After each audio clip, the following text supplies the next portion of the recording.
Syalun dengan Allah dan berdasyalung dengan keluarga lu pahanan ke pulau bahwa lu nabiya kalian lu menikah karena kalian lu lagi bak keluarga lu tapi hana setuju ke kibancara biya setuju buka pintu hati keluarga lu nyaknya mendang biya kawin peluang Maya draw na peluang mak bayah na nyendron na halah berkenan.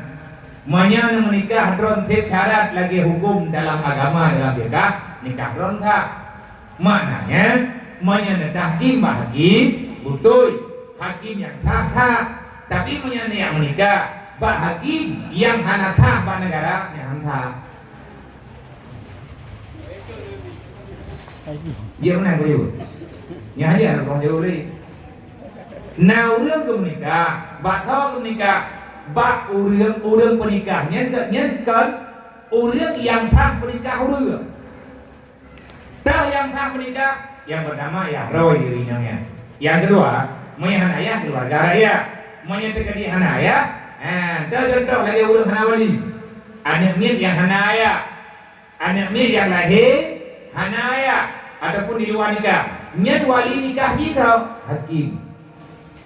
Cara ditahkim terlop yang nikah ni gejo bagi. Idrone lang kampung, iya nene. Tapi yang drone menyang pernikahan sah nikah drone. Karena ya mate. Hana ya bud, hana lahir me farmui. Tarkul taluk kabair. Dosa raya urang hana ya bud. Urang hana jet ilmu farmui nyen dosa besar. Gara-gara dosa hana ya bud.